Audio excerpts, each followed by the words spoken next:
ପୂଜା ଆଜି କଣ ପାଇଁ ସ୍କୁଲ ଏତେ ସୁନ୍ଦର ଭାବେ ସଜା ହେଇଛି?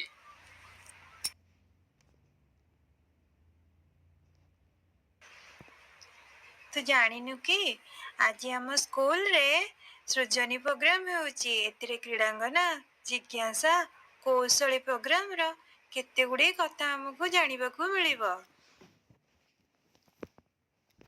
ସତରେ ଏଇ କ୍ରୀଡ଼ାଙ୍ଗନା କୌଶଳୀ ପ୍ରୋଗ୍ରାମ କଣ? ମୁଁ ତ କିଛି ବି ବୁଝିପାରୁନି।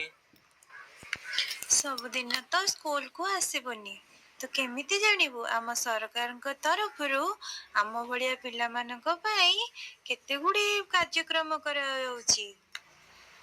ସତରେ କି?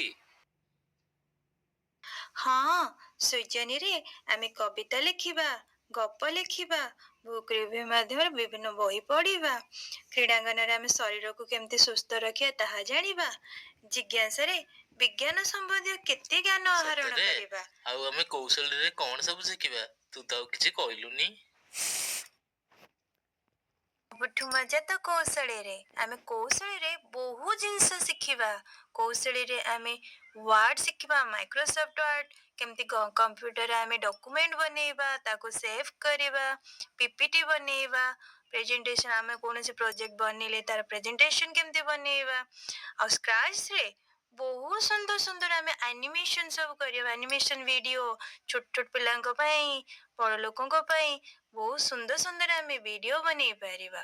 ଆଉ ସବୁଠୁ ମଜା ହେଲା ଆମେ କମ୍ପ୍ୟୁଟରରେ ସବୁ ଶିଖିବା। ତ କହିଲୁ କେତେ ସୁନ୍ଦର ଲାଗିବ, କେତେ ମଜା ଲାଗିବ।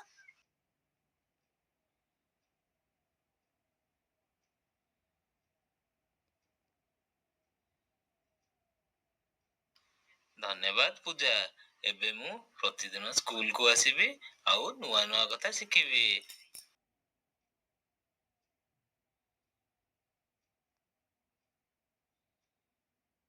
ଆମେ ଏସକେସି ଉଚ୍ଚ ବିଦ୍ୟାଳୟ ପତ୍ରପୁର ଆଳି ବ୍ଲକ ଡିଷ୍ଟ୍ରିକ୍ଟ କେନ୍ଦ୍ରାପଡ଼ା ଛାତ୍ରଛାତ୍ରୀ ମାନେ ନିବେଦନ କରୁଛୁ, ପିଲାମାନେ ଆମେ ସବୁଦିନ ସ୍କୁଲକୁ ଯିବା, ନୂଆ କଥା ଶିଖିବା, ଆମେ ପଢିବା, ଆମେ ଗଢିବା ନୂଆ ଓଡ଼ିଶା। ତ ଏକା ସାଙ୍ଗରେ ଆମେ କହିବା, ଆମେ ପଢିବା, ଆମେ ଗଢିବା ନୂଆ ଓଡ଼ିଶା।